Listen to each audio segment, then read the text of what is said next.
Hello friends, तो हूँ रेणुका मारी ध्रुवी रसोई में तमारुं स्वागत करूँ छूँ।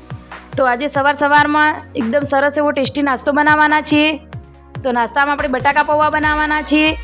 तो बटाका पौवा बनाववा माटे मैं बटाका बाफवानुं थोड़ुंक लेट थई गयुं छे એટલે બટાકા બાફ્યા નથી, ડાયરેક્ટ જ લીધા છે। તો તમે જોઈ શકો છો કે આપણે બટાકાને ઝીણા સુધારીને લીધા છે, સાથે ઝીણી સુધારેલી ડુંગળી, ઝીણા સુધારેલા મરચાં, ઝીણી સુધારેલા આપણે ટામેટા લીધા છે, સાથે મીઠા લીમડાના પાન, એક મોટી વાટકી ભરી અને પૌવા લીધેલા છે, સાથે સિંગદાણા લીધા છે, એક લીંબુનો રસ, 2 ચમચી જેટલી ખાંડ। તો ચલો બનાવવાનું શરૂ કરીએ।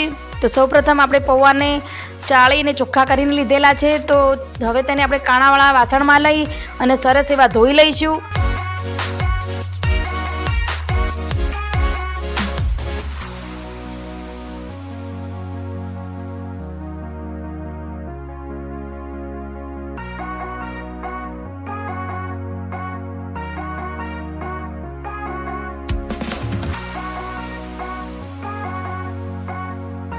तो તમે જોઈ શકો છો આપણે સરસ ધોઈ અને તૈયાર કરી લીધા છે। તો હવે તેને થોડીક વાર માટે રહેવા દઈશું, જેથી કરીને સરસ એવા પલળી જાય। તો બીજી બાજુ મેં ગેસ ઉપર કડાઈમાં તેલ લઈ લીધું છે। તો તેલ સરસ ગરમ થઈ જાય પછી તેમાં રાઈ જીરું એડ કરીશું। રાઈ જીરું સેજ ગરમ થઈ જાય પછી તેમાં મીઠા લીમડાના પાન નાખીશું।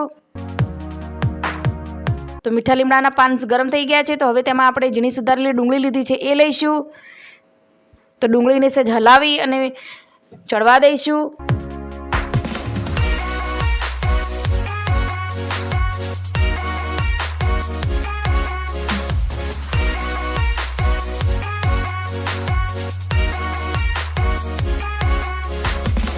तो डूंगળી सेज काची पाकी चढ़ी जाए पछी तेमां आपणे झीणा सुधारेला बटाका लीधा छे ए लई लईशुं।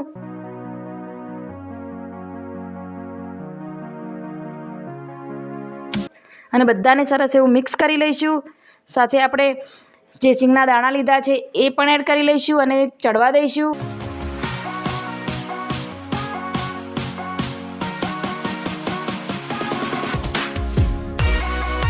તમે જોઈ શકો છો કે બટાકા અને સિંગના દાણા સરસ એવા ચડી ગયા છે। તો હવે તેમાં આપણે લીલા મરચાં નાખીશું, સાથે ટામેટા જે ઝીણા સુધારી લીધા છે એ નાખીશું।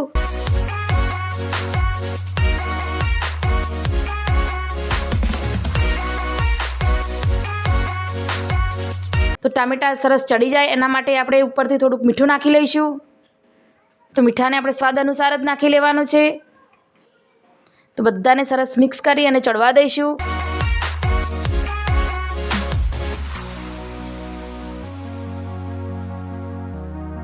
तो बीजी बाजु तमे जोई शको छो के आपणे पौवा सरस एवा पलળી अने सरस तैयार थई गया छे। तो तमे जोई शको छो के छूटा छूटा एकदम सरस तैयार थया छे। तो बीजी बाजु आपणे टामेटा पण सॉफ्ट थई गया छे। तेनी अंदर आपणे हळदर नाखीशुं, साथे धाणा जीरुं पाउडर नाखीशुं। तो बधाने सरस मिक्स करी लईशुं। तो આપણે લાલ મરચાંનો ઉપયોગ નથી કરવાનો, કેમ કે આપણે ઝીણી સુધારેલા લીલા મરચાં લીધેલા છે। તો આપણે લાલ મરચું નહીં નાખીશું। હવે ઉપરથી આપણે ટેસ્ટ વધારવા માટે જે 2 ચમચી ખાંડ લીધેલી છે એ નાખી લઈશું, એક લીંબુનો રસ લીધેલો છે એ નાખી લઈશું અને મિક્સ કરી લઈશું।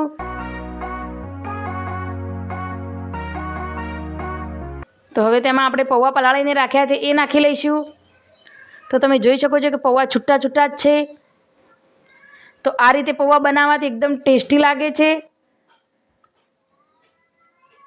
તો બટાકા બાફવાની ઝંઝટ વગર જ આ રીતે તમે બટાકા પૌવા બનાવી શકો છો। મિક્સ કર્યા પછી પણ તમે જોઈ શકો છો કે પૌવાનો કલર એકદમ સરસ આવી ગયો છે। તો તમે જોઈ શકો છો કે છૂટા છૂટા પણ બન્યા છે।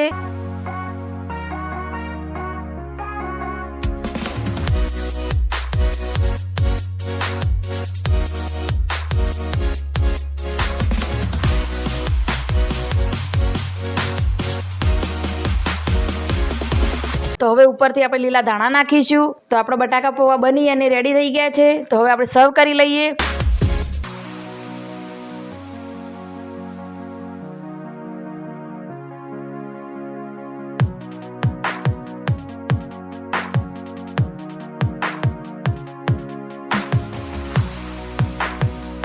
તમે જોઈ શકો છો કે સર્વ કર્યા પછી આપણે ઝીણી સુધારેલી ડુંગળી નાખીશું।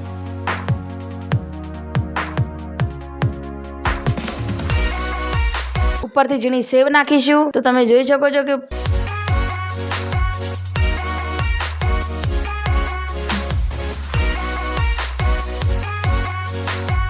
બટાકા પૌવા બની અને એકદમ સરસ એવા રેડી થઈ ગયા છે. તો ચાલો ફ્રેન્ડ્સ નાસ્તો કરવા માટે. તો આજની મારી સહેલી અને સરળ રેસીપી ગમી હોય તો લાઇક શેર કોમેન્ટ કરજો. મારી ચેનલમાં નવા હોય તો સબસ્ક્રાઈબ પણ કરતા જજો. તો આવી જ નવી સહેલી અને સરળ રેસીપી સાથે હું રેણુકા ફરીથી મળીશ. ત્યાં સુધી આવજો.